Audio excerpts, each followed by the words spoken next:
11th RBSc maths के में आप लोगों का स्वागत है। मेरा नाम है अजय शर्मा और मैं आप लोगों को मैथ्स के अंदर आज बाइनोमियल पढ़ाने की सोच तो रहा हूँ। तो देखो बाइनोमियल होता क्या है, द्विपद, ठीक है। इसको मैं बता देता हूँ।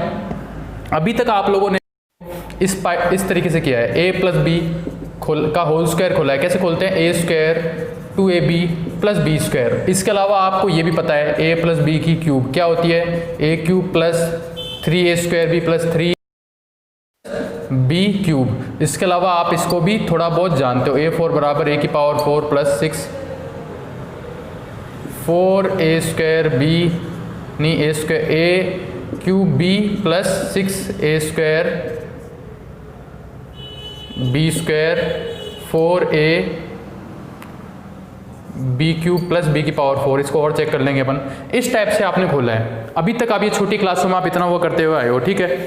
लेकिन अगर क्या हो कि आपको कोई दे दे a प्लस बी की होल पावर 500, वो दिक्कतें कैसे करोगे, या फिर a प्लस बी की पावर 1/2, ये कैसे करो। देखो द्विपद, ये क्या है मेरे पास में, द्विपद है वैसे तो, ठीक है। यानी कि मैं सिर्फ और सिर्फ दो पदों की बात करूंगा आपके लिए। कितने पदों की बात करूंगा, दो पदों के लिए। लेकिन एक बात बताओ, अगर ये a प्लस पावर 1/2 दे दे, a प्लस बी की पावर 500 दे दे, a प्लस बी की पावर 1000 दे दे, तो आप क्या करोगे भाई, तो दिक्कत करेगा भी चीज़ों को।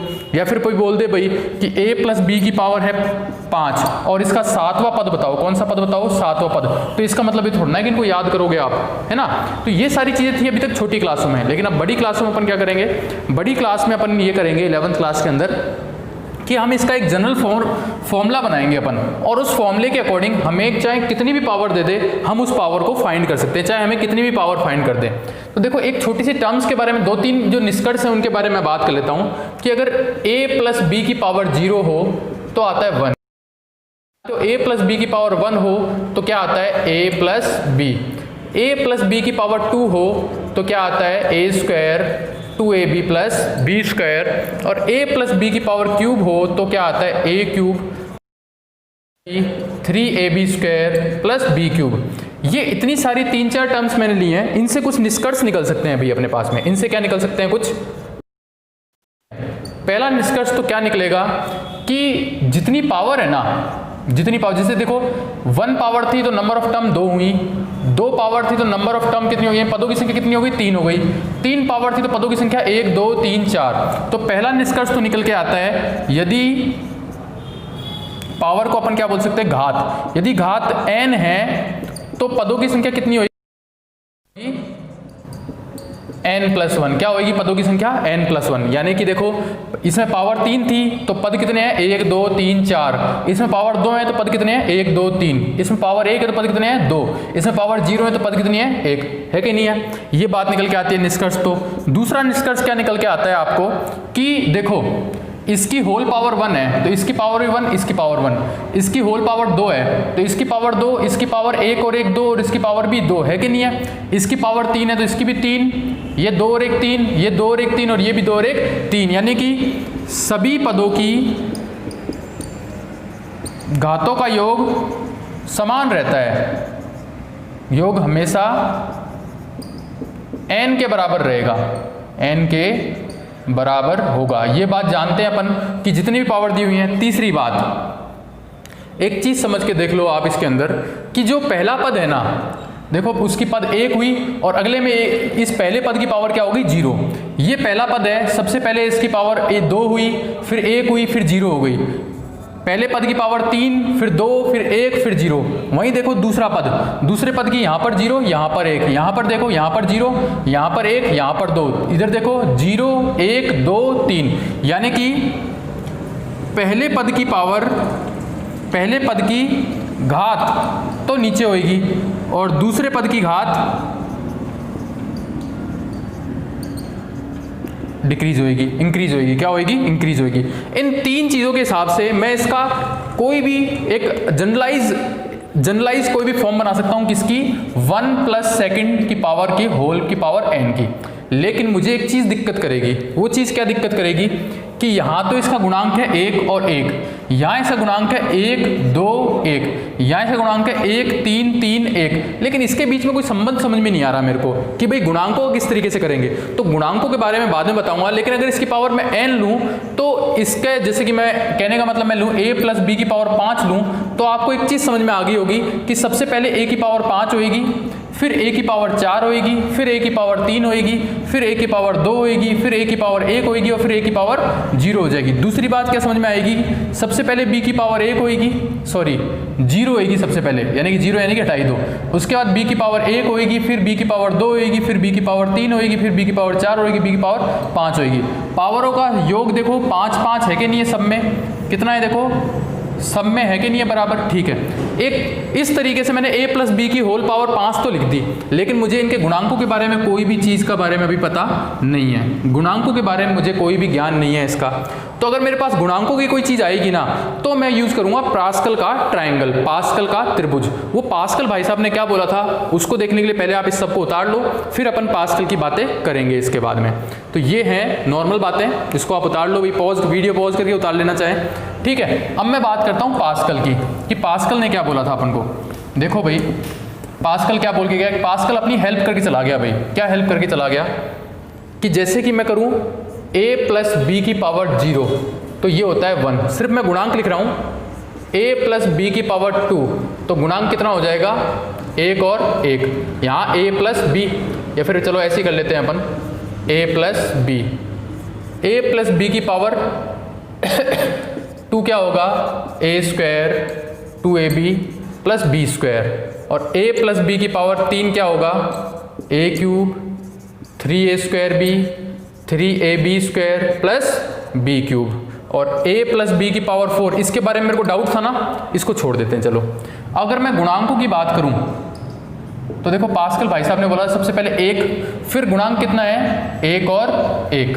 आपको करना क्या है, जो दिया हुआ है ना उसके नीचे ट्राइंगल बना दो, जो नंबर दिए हुए हैं उसके नीचे क्या बना दो आप ट्राइंगल बना दो। फिर क्या करो, इसको तो सेम टू सेम लिखो, फिर इसको और इसको जोड़ दो, 1 और 1 कितने हो गए आपके पास में 2, और इसको सेम टू सेम लिख लो। देखो गुणांक को देखो 1 2 1 आया कि नहीं आया सेम टू सेम गुणांक, किसकी बात हो रही है ये गुणांकों की। अब इसके नीचे वापस ट्राइंगल बना दो भाई। अब देखो ये तो सेम टू सेम आएगा, 1 और 2 कितने हुए 3 हुए, 2 और 1 कितने हुए 3 हुए, ये भी आ जाएगा आपके पास में 1। अब यहाँ पर वापस ट्राइंगल बना दो भाई, तो ये तो सेम टू सेम 1 और 3 4, 3 और 3 6 4 और ये 1। देखो मैंने यही बताया था आपको, a प्लस बी की पावर होल पावर क्या लिखोगे आप a की पावर 4, फिर 4 और पावर्स का सम इक्वल रखना, तो 4 के बाद कितनी आएगी 3 और b कितना हो जाएगा 1, फिर आएगा गुणांक 6, 3 के बाद 2 b की पावर 2, फिर आएगा 4, फिर आ जाएगा a की पावर 1 b की पावर 3 और फिर आएगा ओनली b की पावर 4। इससे आप a प्लस b की पावर 5 लिख सकते हो भी आराम से। कैसे लिख सकते हो, डेल्टा बनाया फिर डेल्टा बनाया फिर डेल्टा, या फिर ट्राइंगल बोल सकते हो आप इसको। ये 1 और 4 5 6 4 10 6 4 10 5 1, तो देखो क्या आएगा आपके पास में a की power 5 plus 5a4b plus 10a cube b square, फिर 10 वापस 10 आ रहा है क्या, हाँ वापस 10 आ रहा है, a स्क्वायर b क्यूब, फिर 5a b की पावर 4, फिर b की पावर कितनी आ गई 5 आ गई, b की पावर कितनी आ गई 5। इस तरीके से आप a प्लस बी की पावर 6 भी लिख सकते हो। अब आप बोलो सर a प्लस बी क्यों होता है, a माइनस बी भी तो हो सकता है। तो भैया आपका मन कर रहा है, मान लो यहाँ पर a माइनस बी करने का, कर रहा है आपका मन a माइनस बी करने का, तो सिर्फ b की चेंज कर दो भाई। यहाँ b की पावर 1 है तो माइनस b यहाँ आ जाएगा, यहाँ b की पावर 2 है तो माइनस का स्क्वायर होकर क्या बन जाएगा ये प्लस, इसमें कोई दिक्कत नहीं है। यहाँ b की 3 है तो यहाँ पे क्या आ जाएगा माइनस, यहाँ b की पावर 4 है तो ये प्लस ही रहेगा। आप इसको तो जाने पहचाना है ही आपका चेहरा, अगर a माइनस बी करते थे तो प्लस रहेगा और ये प्लस रहेगा, ये क्या हो जाता है माइनस। क्यों, क्योंकि b की पावर क्या होती है, b के साइन क्या होता है माइनस का। आई बात समझ में। इस तरीके से पास्कल ट्राइंगल अपन यूज करते हैं। लेकिन देखो ये पास्कल ट्राइंगल भी बच्चों वाला खेल हो जाता है क्यों हो जाता है कि आपको मान लो a प्लस बी की पावर 10 बोल दें तो ही मेरा देखो पूरा बोर्ड बढ़ जाएगा। अब आपको a प्लस बी की पावर 50 बोल दो तो क्या आप पास्कल ट्राइंगल 50 बार तक थोड़ा ना बनाते फिरोगे। क्यों, 50 बार तक अगर आप पास्कल ट्राइंगल बनाओगे तो दिक्कत हो जाएगी भाई। हाँ तो 50 बार तक तो आप पास्कल ट्रायंगल बनाओगे नहीं भाई। तो उसके लिए आप क्या करोगे, उस सूरत में आपको क्या करना होता है वो दिखाता हूँ मैं आपको। उस सूरत में अपन याद करते हैं, यूज़ करते हैं अपन NCR। तो इसका एक ऐसे मान लो एक जनरल फॉर्म होता है, वो बताता हूँ आपको। उससे पहले आपको NCR का मतलब समझाता हूँ, पहले ये मिटा दो आप अच्छे से। NCR का मतलब समझाता हूँ कि NCR का मतलब होता क्या है, फैक्टोरियल का मतलब होता क्या है। यहाँ पर मैं यूज़ करूँगा फैक्टोरियल को। फैक्टोरियल को हिंदी में क्या बोलते हैं वो मुझे भी याद नहीं है। देखो भाई यहाँ पर अपन यूज़ करते, ये देखो फैक्टोरियल n, ये फैक्टोरियल n देखो n ऐसे भी लिखते हैं या फिर इसको ऐसे भी लिखते हैं भाई, ठीक है, दोनों तरीके। इसको बोलते हैं फैक्टोरियल, देखा है, ये फैक्टोरियल यूज़ करूँगा मैं। इस फैक्टोरियल n का मतलब होता है n into n minus 1 into n minus 2 into कहाँ तक n माइनस n यानी कि 0 तक, ठीक है। जैसे कि आपको फैक्टोरियल 5 का मान निकालना है, तो फैक्टोरियल 5 का मान होता है 5 इंटू 4 इंटू 3 इंटू 2 इंटू 1। आपको बोले फैक्टोरियल 7, तो आप निकालोगे 7 into 6 into 5 into 4 into 3 into 2 into 1। अब बोलो सर ये कहाँ बीचों बीच आ गए आपके फैक्टोरियल, फैक्टोरियल की तो कोई बात ही नहीं हुई थी बेटा। फैक्टोरियल बहुत यूज़ होएगा यहाँ पर, फैक्टोरियल ही यूज़ होएगा यहाँ पर सारा कुछ। देखो क्या होता है फैक्टोरियल, आप यूज़ करोगे यहाँ पर ये वाला फॉर्मूला NCR। ये NCR एक अपन यूज़ करेंगे, ज़्यादातर कॉम्बिनेशन के अंदर यूज़ होता है ये, यानी कि क्रमचय और समचय के अंदर यूज़ होता है। ये एक फॉर्मूला होता है, इसका मतलब होता है फैक्टोरियल n, फैक्टोरियल r और फैक्टोरियल n माइनस r। ये यूज़ कैसे करेंगे अपन वो देखो कि मान लो पहला टर्म है, और चलो इसकी प्रॉपर्टी लिखा देता हूँ पहले मैं। और इसकी प्रॉपर्टी अगर मैं लिखाऊँ NCR और NCn माइनस R की वैल्यू हमेशा क्या होती है, बराबर होती है। दूसरी बात फैक्टोरियल 0 की वैल्यू हमेशा होती है 1। तीसरी बात माइनस में फैक्टोरियल कभी भी डिफाइन नहीं होते।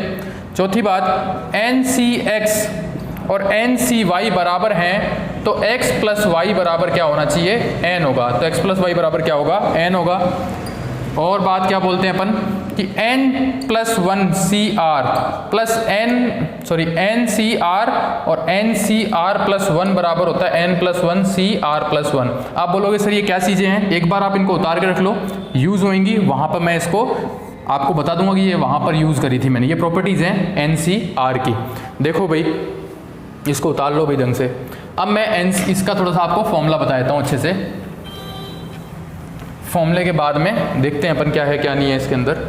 कि मान लो ये फर्स्ट टर्म है और ये सेकंड टर्म है और इसकी पावर n है, n पावर है तो आप अच्छे से जानते हो। तो ये ऐसे होएगी भाई NC0, पहले टर्म की पावर n और दूसरे टर्म की पावर 0, जानते हो आप। फिर आएगा NC1, पहले टर्म की पावर n माइनस 1 और दूसरे टर्म की पावर 1। फिर आएगा NC2, पहले टर्म की पावर n माइनस 2 और दूसरे टर्म की पावर 2। फिर आएगा NC3, पहले टर्म की पावर n माइनस 3 और दूसरे टर्म की पावर 3। ये चलता जाएगा कहाँ तक, NCn तक। ये चलता जाएगा NCn तक, जहाँ पर पहले टर्म की पावर हो जाएगी n माइनस n 0 और सेकंड टर्म की पावर हो जाएगी n। अब इससे भी बहुत सारे निष्कर्ष निकल के आएंगे भाई, बहुत सारे निष्कर्ष निकल के आएंगे। पहली बात तो इससे ये निकल के आएगी कि अगर इसका 8 टर्म बोलूँ मैं तो वो होता है NCR। 8 टर्म का मतलब कि मान लो आपको कोई स्पेसिफाई कोई टर्म पूछे कि भाई बताओ 5वां पद बताओ या 10वां पद बताओ, 10वें पद का गुणांक बताओ, तब आपको क्या करना है वो बता रहा हूँ मैं। कि मान लो आपको 8वां पद पूछ रहा है, कौन सा पद पूछ रहा है वो 8वां पद, तो हो जाएगा NCR, पहले पद की हो जाएगी n माइनस r और दूसरा पद का हो जाएगा r। लेकिन इसमें भी थोड़ा सा दिक्कत है। कैसे दिक्कत है कि जब पहला पद लिया मैंने T1 यानी कि टर्म नंबर 1 पहला पद, तो NC0 आया। क्या आया, NC0। जब मैंने दूसरा टर्म लिया तो आया NC1। जब मैंने तीसरा टर्म लिया तो आया NC2। जब मैंने चौथा टर्म लिया तो NC3 आया। तो अगर मेरे को आरवा टर्म चाहिए, कौन सा टर्म चाहिए, आरवा टर्म, तो मैं उससे एक कम लूंगा, यानी कि ये हो जाएगा मेरा, ये है मेरा r+1 टर्म, ये मेरा है r+1 टर्म। कौन सा टर्म है मेरा, r+1 टर्म है, तब जाके मैं NCR यूज करूंगा। अगर आपको आरवा टर्म यूज करना है, आरवा पद यूज करना है, तो आप r-1 करना पड़ेगा और यहाँ हो जाएगा NCR-1 हो जाएगा ये, ठीक है। उसके बाद है फर्स्ट टर्म की पावर इन दोनों में से माइनस, और हाँ फर्स्ट टर्म हमेशा इसका और इसका माइनस के बराबर होता है और सेकंड टर्म हमेशा जो यहाँ पे आता है उसके बराबर होता है। फॉर एग्जांपल मैं समझा दूं, a+b की होल क्यूब में आप तीसरा टर्म जानते हो क्या होता है, देखो निकालते हैं, a³ 3a² b 3ab² + b³। ये तो आप जनरलाइज करके जानते हो। मान लो आपको ये पता नहीं होता तो तीसरा टर्म कैसे निकालते हैं, t 2 + 1, t 2 + 1, फिर यहाँ पर n की वैल्यू कितनी है 2 + 1, 3c, यहाँ पर जो है वही आएगा, यहाँ पर जो था वही आएगा भाई, एक हमेशा कम करते हैं तो यहाँ पर आएगा nc2। पहला टर्म जो है वो तो इन दोनों में से माइनस, और दूसरा टर्म है वो ये आ जाएगा, तो 3c2, और 3c2 को निकालना बताया था मैंने, NCR का फॉर्मूला क्या बताया था, फैक्टोरियल n फैक्टोरियल r और n माइनस r, तो फैक्टोरियल n यानी कि फैक्टोरियल 3 फैक्टोरियल 2 और 3 - 2 कितना होता है 1, और ये होता है ab², ये तो होता था